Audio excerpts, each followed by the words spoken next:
A child's imagination is the most powerful thing on this planet. I've always believed this, and I've always encouraged kids, especially my nephew, to pursue and delve into his artistic side. Sometimes it can be difficult, even for adults, to describe or draw what they're feeling on the inside, what they're seeing in their mind's eye. Even though his shaky, fresh hands could yield goofy results, I never put him down or laugh at his attempts to bring the creatures in his mind to life. It'll only get better. The things these little guys can bring into the world are unbelievable, endlessly creative and infinitely valuable. At times it can be frustrating, believe me, when we're working on math problems or other schoolwork, as he seems to be lost in his thoughts in his own little world. My nephew Kid has become totally invested in art, in drawing and painting, since I had introduced him at such a young age. I was basically a parent to Kid at this point, just him and I in my apartment since his parents passed away 3 years ago. He was 4 at the time when my poor sisters, stupid frickin' husband drove into a telephone pole in a drunken rage. They both died instantly. The tiny Honda that my parents had loaned them caught fire and was a smoking heap by the time that authorities had arrived. It's been a long 3 years. A long 3 years of both joy and sorrow as I raised their child as my own. It was a great blessing to see my sister and Kid, to see her eyes and her smile to some extent. Though on the bad days it could be just as much of a curse, nearly bringing me to tears, making me want to curse the world for taking her away far too early. But I love Kit, always have and always will. Though my love has been tested to its very limits recently, and not in the way that you might think. No, he hasn't been overly difficult to deal with or anything even remotely close to what one may think of as bad behavior as far as a 7-year-old goes. I just wanted to preface this story by letting you, dear reader, know that my nephew isn't a bad person. He simply let his imagination get the best of him. It happens to the best of us, as far as I'm concerned. The events I'm going to tell you about all began to unfold 1 week ago to this day, although the situation has been dealt with to the best of my knowledge. I believe that it's only fair to inform you of the ramifications of allowing a child to explore the deepest depth of their imagination. This story, whether you want to believe me or not, is completely truthful in all of its outrageousness, in all of its horror. If you are faint of heart, I beg you not to read on. If you're laying alone in bed with the curtains drawn and the lights out, then please be prepared to feel watched. Whatever it was that afflicted us still lives on somewhere watching. Like I said, it all began about a week ago. It was a dreary, rainy Tuesday afternoon. I sat and typed away on my laptop, mindless work for an office that sat a few states over. Working from home had been a blessing. No need to pay babysitters when I was here all day anyways. A kid had just gotten home from school about an hour ago and was sitting at the kitchen table with me, drawing on a large pad of paper. Occasionally he would stop to ask me what my favorite drawing of his was, or to ask me what I was doing. I didn't mind his questions. Sometimes it broke up the monotony of my work, though it could get a bit distracting. You know, I have something cool you could draw for me, I told him. I wish that I'd never gotten that idea, or at the very least had never shared it with him. He peered up from the mess of scribbles which littered the page and furrowed his brow. What? He asked, giggling a bit. You see, I've always been a fan of all things horror-related. Those old, campy movies like Halloween and Friday the 13th were some of my favorites. Kit wasn't into them like I was. He would usually hide under a blanket on the couch or go to bed early when I put something like that on TV. Draw me the scariest thing that you can imagine, I said, grinning at him. Truthfully, I expected him to turn his nose up to the idea, but I was surprised that he agreed. After a long while of wringing his hands and rubbing his temples, He finally put the pencil to the pad and began his endeavor. It was a bit unnerving in a way, how he seemed afraid of whatever creature he might conjure up and bring to life. It seemed cute at the time, but looking back, that should have been my first sign. The next 20 minutes or so went by slowly, as you would expect when working on spreadsheets. Kit raised the pencil up, brushed the page free of any eraser shavings, and turned the pad for me to see. I turned my attention from the bright computer screen to my nephew's creation, which took a moment for the details to sink into my foggy brain. I was taken aback by how well drawn it was. Amongst all of the scribbles and half-finished drawings, which seemed to shroud the being in a sort of shadow, was the creature that he had eventually named grunkis. Its body was like a massive heap of melted wax, a slit or rather a mouth, running along the length of the torso, opened just enough for two long, striped arms to poke out from. A pair of huge, buggy eyes sat on either side of its mouth, most likely because its real head had no eyes. The longer that I looked at it, soaking in the details, the more unease seemed to wash over me. I peered up at my nephew, who seemed to share the same sentiment. His expression was like he had been caught doing something he shouldn't have been doing. His face almost seemed drained of its color. I looked back down at his drawing, studying it further. From the top of the waxy pile emerged a long, spindly neck, attached to an oversized head. Its head was triangular in shape, like it had been smashed in different spots. Its face had two black holes for eyes and a thin smile, which ran from one side of its face to the other. The creature's lips were sewn together, long strands of patchy hair laid in slicked back piles on its head, accompanied by a devilish, pointy beard protruding from its chin. Oddly creative and oddly terrifying, especially coming from my young nephew. "What's this, buddy?" I asked hesitantly. He bit at his lip and tapped the table lightly in light, successive patterns. The color had yet to return to his face, which exacerbated the anxiety he seemed to be giving off. I set my hand on his shoulder, which seemed to snap him out of whatever trance he was in. He peered up at me. "He's creepy," was all Kit could manage. I smiled at him and squeezed his shoulder, hoping to ease his anxiety. "He looks like a melted candle. I like him," I said, peering down at the creepy illustration before me. Kit smiled back at me.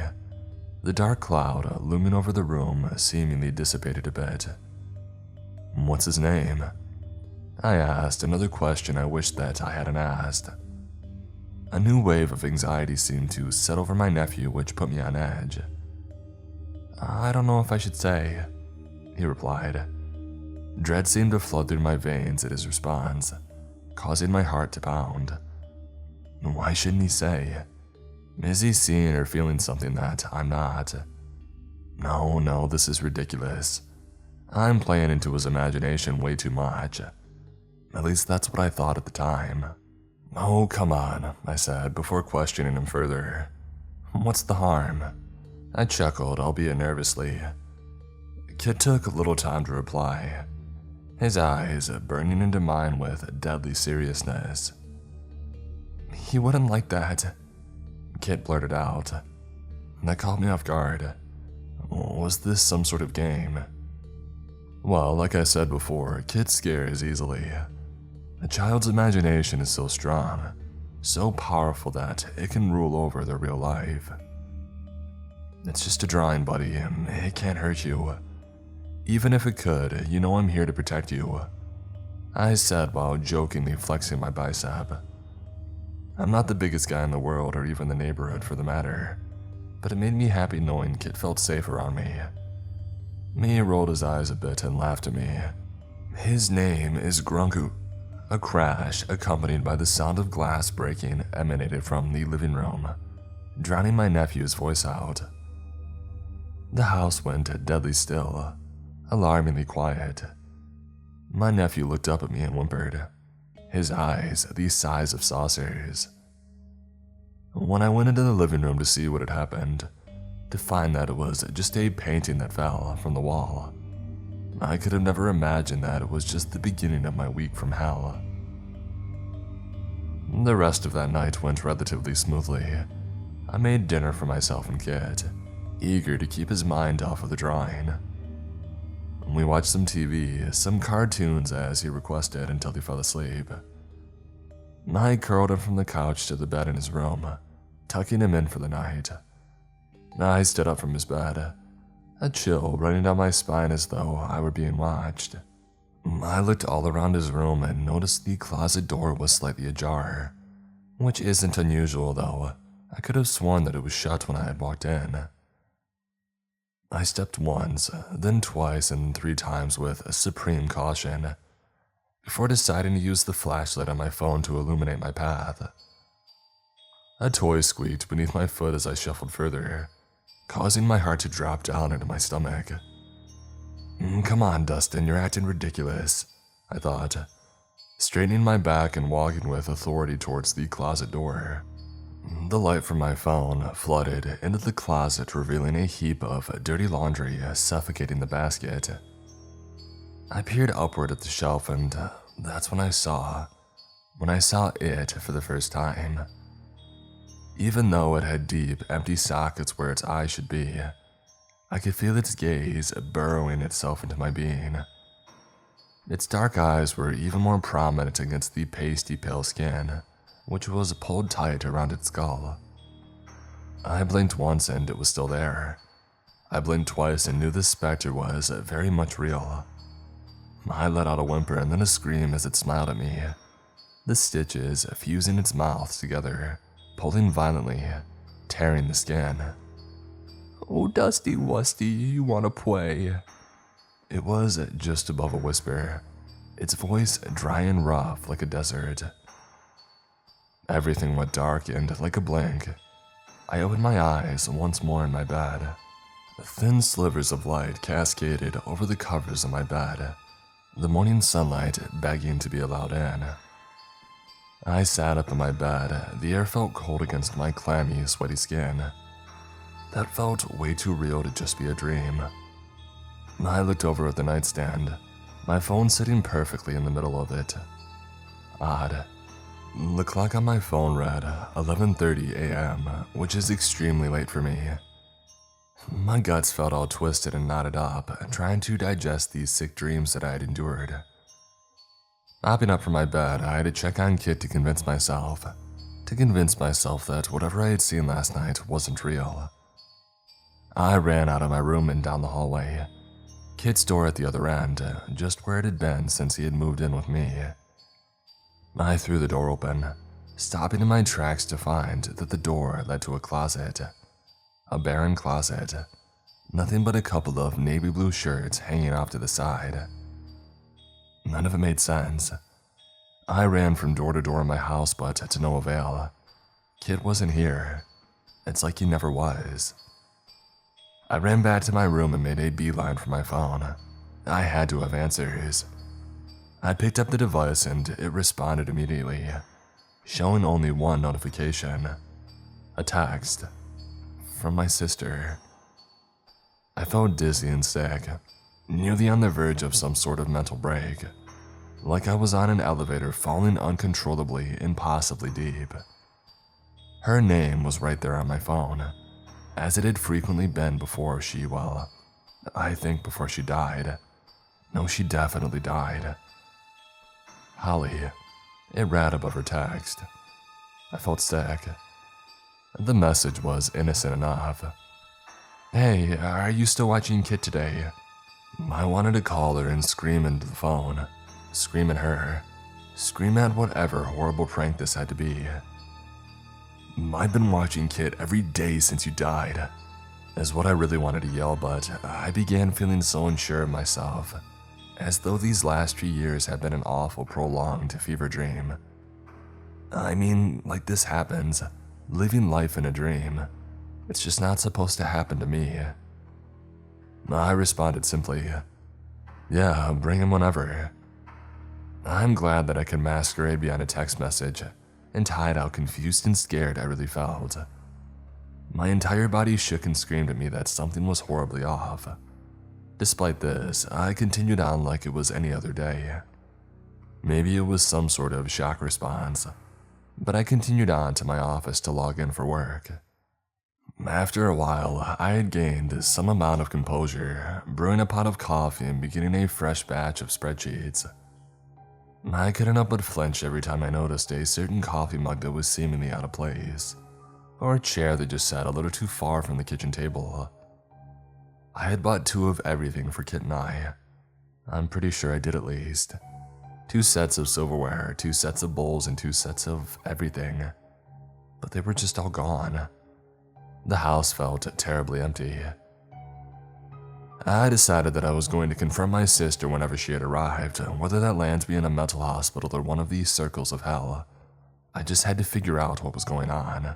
Too many things were just wrong. Most of them I could brush off, but even the name of the company I worked for was completely different than I remember.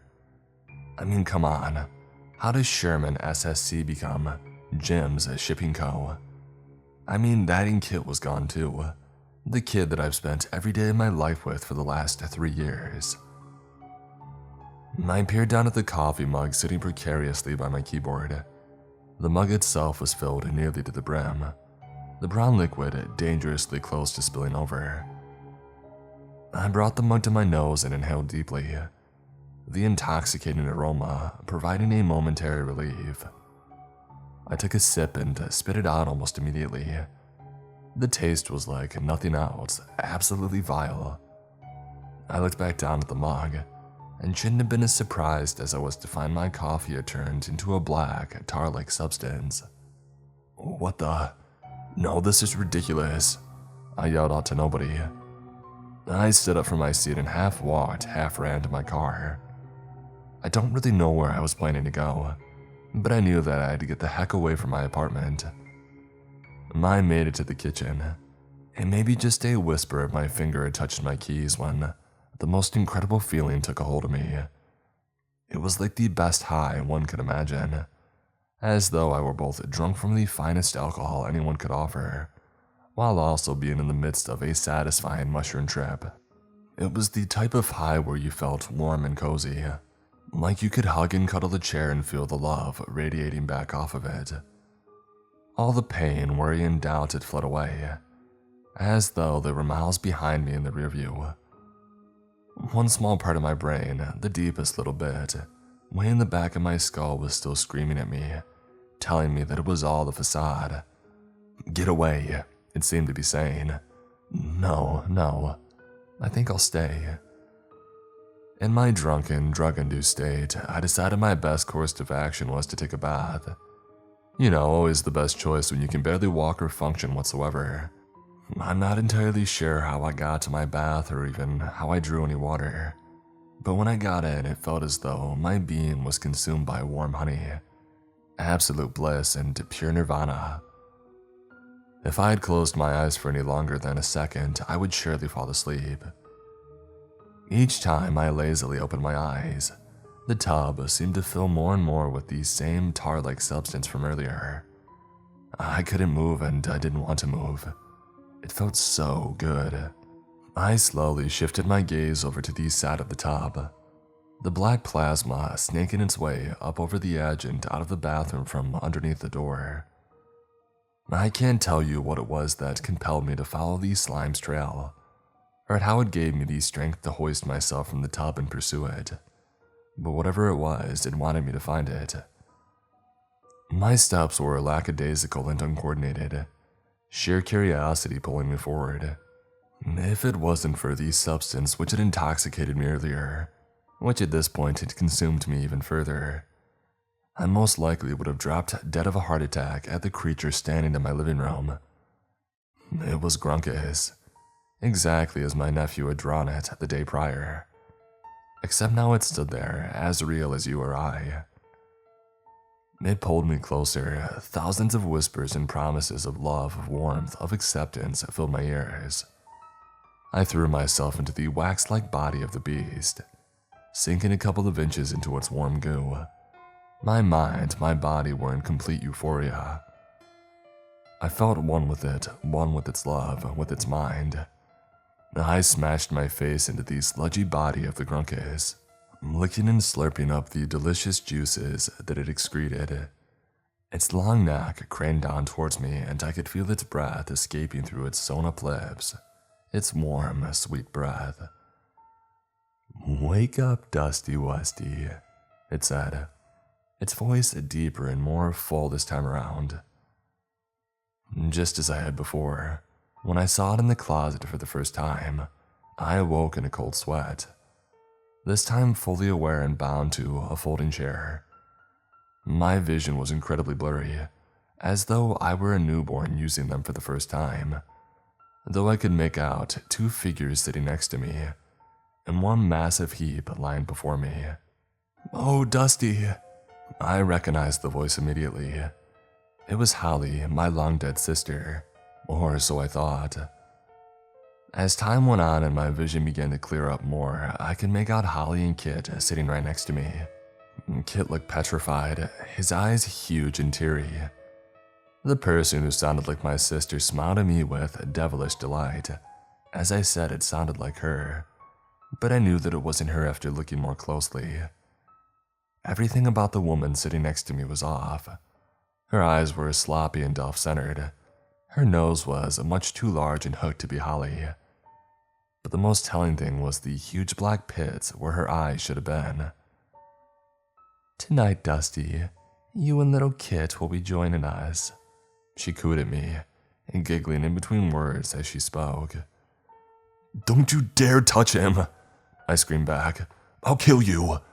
I yelled perpetually until my vocal cords were torn up and shot. My anger intensified as the woman screamed to try and stifle her laughter at my attempts to get free. Kit brought his knees to his chest and had his eyes smashed shut, repeating over and over the same phrase, as though he were resigned to his fate. "I want you, Mommy. Please help us, Mommy, please," he kept saying. "Oh, she can't help you. You're all mine." A blinding flash of blue light burst through the chest of the wicked woman sitting next to me. In an instant, she crumpled to the floor, into a pile of dust. As the light began to dissipate, it revealed the outline of another person, Holly, the real Holly, and my sister. As I've said before multiple times, a child's imagination is the most powerful thing on the planet. It can be the most wicked thing and the most beautiful thing. Wicked in that it could bring a fictional horror creation to life. Beautiful in that it could bring my beloved sister back to save us. Another blue glow began to pull at the base of the grunkis's waxy body, growing in strength. The wretched creature groaned and screamed in agony. "If I can kill you once, I'll do it again," it yelped, nearly engulfed in the blue light. Much like the woman had moments before, the grunkis melted to the floor and turned to ash. I wish I could tell you more. I wish I could say that the nightmare is over now, though I'd be lying to you. I never got to see the woman in blue, but I'm completely certain that it was my sister. It's going to take months, years, maybe a lifetime of counseling for both Kit and I to return to normal, but we each have each other again, and that's the most important thing to me. It's interesting what the grunkis said before collapsing into nothingness. "I killed you once and I'll kill you again," I recall it saying. But I have a feeling that the grunkis isn't entirely made up. Something tells me it's based on my late brother-in-law.